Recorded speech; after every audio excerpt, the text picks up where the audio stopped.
மிக முக்கியமாக பாட்டாளி மக்கள் கட்சியினுடைய நிறுவனத் தலைவர் டாக்டர் ராமதாஸுக்கும் அவரது மகன் டாக்டர் அன்புமணி ராமதாஸுக்கும் இடையே மோதல் வெளிப்படையாக வெடித்து கட்சியிலிருந்து அவர் நீக்கப்படுவதற்கான அனைத்து நிலைகளையும் டாக்டர் ராமதாஸ் சற்று முன் அறிவித்திருக்கிறார்.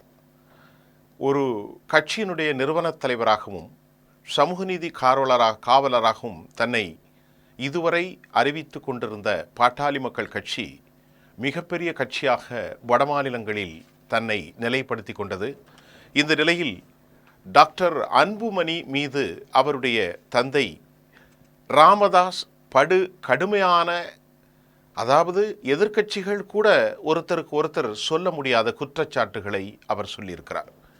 ஏராளமான குற்றச்சாட்டுகள் அவர் மீது டாக்டர் ராமதாஸ் பதிவு செய்திருந்தாலும் சில முக்கியமான விவகாரங்களை நான் இங்கே உங்களுக்கு தர காத்திருக்கிறேன்.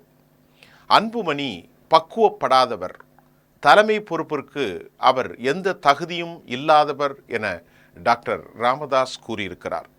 கட்சி கட்டுப்பாட்டிற்கு அன்புமணி ராமதாஸ், அதாவது டாக்டர் ராமதாஸ் அன்புமணி ராமதாஸின் மீது இந்த குற்றச்சாட்டை தொடர்ந்து கட்சி கட்டுப்பாட்டிற்கு அன்புமணி பெரும் களங்கத்தை ஏற்படுத்தியதாகவும், தலைமை பண்பு அவனுக்கு கொஞ்சமும் இல்லை என்றும், அன்புமணி கட்சியை மிக மோசமான நிலைக்கு கொண்டு சென்று விட்டார் என்றும் அதன் நிறுவனத் தலைவரும் டாக்டர் அன்புமணியின் தந்தையுமான ராமதாஸ் கடும் குற்றச்சாட்டுகளை கூறியிருக்கிறார்.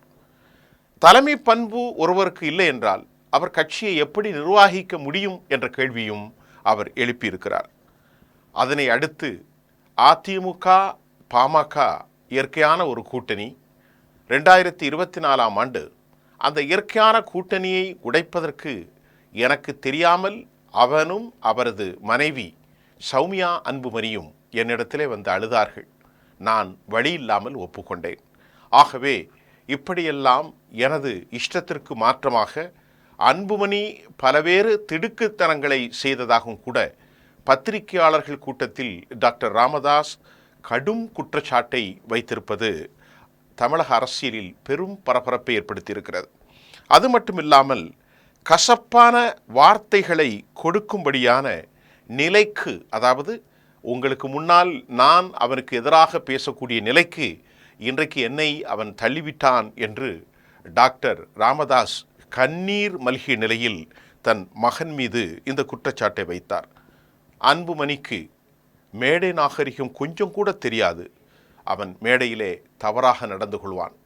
குறிப்பாக யாரையும் அவன் பேசுவதற்கு அனுமதிப்பது இல்லை. தான் வைத்ததே சட்டம் என்று கட்சியை நடத்த அவன் முயற்சித்தான். இத்தனை காலம் கட்சி அவன் கையில் இருந்தது. ஆனால் எந்த முன்னேற்றமும் இல்லை. அவன் பக்குவப்படவில்லை. கட்சியை நடத்துவதற்கு அடிப்படையான தலைமை பொறுப்பிற்கு அவன் தகுதியற்றவன் என்று வெளிப்படையாக டாக்டர் ராமதாஸ் குற்றம் சாட்டியிருக்கிறார். அது மட்டுமல்லாமல் அவரது பேரன் முகுந்தன் பரசுராமனை எதிர்த்து இளைஞரணியாக நான் தலைவராக அவனை அறிவித்த போது கொஞ்சம் கூட மேஜை நாகரிகமின்றி மேடையிலேயே அன்புமணி ராமதாஸ் எனது பேரன் முகுந்தனை எதிர்த்தான். இது என்ன நாகரிகம் என்ற கேள்வியும் கூட டாக்டர் ராமதாஸ் அவர்கள் எழுப்பியிருக்கிறார். அன்புமணி கட்சியிலே பலவித இடையூறுகளை ஏற்படுத்தினான் என்று தன் சொந்த மகன் மீதும் ராமதாஸ் குற்றச்சாட்டை வைத்திருக்கிறார். தெரியாமல் அவனை 35 வயதில் நான் அமைச்சராக்குவதற்கு அனுமதித்தது என் வாழ்க்கையில் செய்த பெரும் தவறு என்பதை அவர் வேறு விதமாக சொல்கிறார். மற்றொரு இடத்தில் டாக்டர் ராமதாஸ் வளர்த்த கிடா மார்பில் பாய்கிறது. ஒரு காலகட்டத்தில் பாருங்கள், நான் தர்மபுரிக்கும் சேலத்திலும் போகின்ற போது அன்புமணி என்னை அவன் பேசுவதற்கு மைக்கில் அனுமதிக்கவில்லை. அந்த அளவிற்கு எனக்கு அவன் பெரும் மன உளைச்சலை தந்ததாகவும் கூட டாக்டர் ராமதாஸ் தன் கருத்தை பத்திரிகையாளர்களுக்கு முன்பு வைத்திருக்கிறார். எனக்கு எதிராக அவன் 16க்கும் மேற்பட்ட பஞ்சாயத்துகளை செய்தான். எனக்கு துரோகம் செய்தான். அதை மட்டுமல்லாமல் பெற்ற தாய் எந்த அளவிற்கு முக்கியம் என்று பத்திரிகையாளர்களை பார்த்து கேள்வி கேட்டார்கள். ஒரு தாய் தெய்வத்திற்கு சமம் என்று கூறிய பாட்டாளி மக்கள் கட்சியினுடைய நிறுவனத் தலைவர் டாக்டர் ராமதாஸ் பொங்கல் காலங்களில் நாங்கள் அமர்ந்திருந்த போது முகுந்தனுடைய பேச்சு வந்த நேரத்தில் அவருடைய அம்மா சொன்னார், அந்த இடத்தில் உன் மகளை போட்டிருந்தால் நீ சும்மாதானே இருந்திருப்பா அப்படின்னு கேட்டாங்க. நாங்கள் அனைவரும் அமர்ந்திருந்தோம். கொஞ்சமும் எதிர்பார்க்காமல் கையில் இருந்த பாட்டலை தூக்கி வீசி பெற்ற தாயை அடிக்க முயன்றான். பாட்டல் நல்ல காலமாக அவர் அம்மா மீது படவில்லை. அது ஏதோ சுவரில் முட்டி கீழே விடுதலை தெய்வீதனமாக தப்பிவிட்டார்கள் என்பது போன்று வீட்டுக்குள் நடந்த முட்டல்கள் முரண்களையெல்லாம் டாக்டர் ராமதாஸ் தன் மகன் அன்புமணி ராமதாஸின் மீது வெளிப்புறமாக பேசியிருப்பது பெரும் கொந்தளிப்பை தமிழக அரசியலில் ஏற்படுத்தி இருக்கிறது.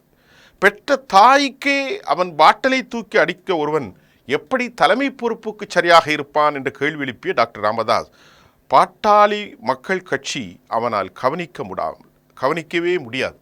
அது மட்டுமல்ல, டாக்டர் ராமதாஸ் கூசாமல் அன்புமணி பொய் சொல்லக்கூடியவன், கொஞ்சம் கூட வெக்கப்பட மாட்டான், கூசாமல் பொய் சொல்லக்கூடியவன்.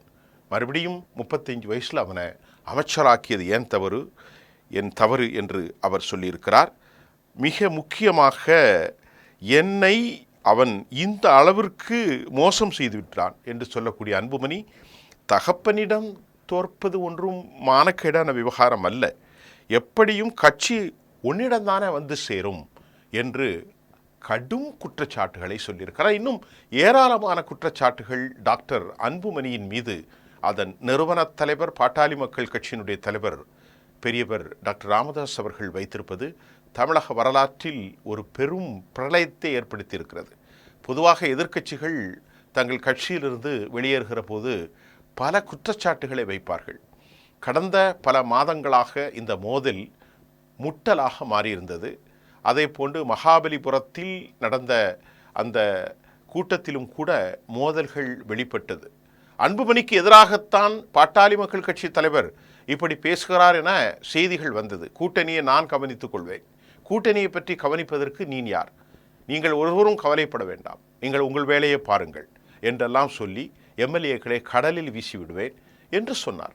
அந்த அளவிற்கு அவர் கடும் கடுப்பில் இருக்கின்ற போது அன்புமணியைத்தான் அவர் பேசுகிறார் என்று சொல்லப்பட்ட நேரத்தில் தற்போது பாமகவினுடைய நிறுவனத் தலைவர் டாக்டர் ராமதாஸ் வளர்த்த கிடா மார்பில் பாய்ந்தது என்றும், தனது தாயை தரமில்லாமல் பாட்டலை எடுத்து அடித்தான், அவள் தப்பிவிட்டால் நல்ல காலமாக என்று சொல்வதும், வாய் கூசாமல் பொய் சொல்வான் என்று சொன்னதும், என்னை பேசாமல் என்னை களங்கப்படுத்தினான், என் மீது 16க்கும் மேற்பட்ட பஞ்சாயத்துகளை அவன் ஏவினான், பாட்டாளி மக்கள் கட்சி தனது சமூக நீதிக்கு எதிரான பாரதிய ஜனதாவோடு கூட்டணி வைத்த அவனும் அவனது மனைவி அன்புமணி ராமதாசும் அழுதார்கள்.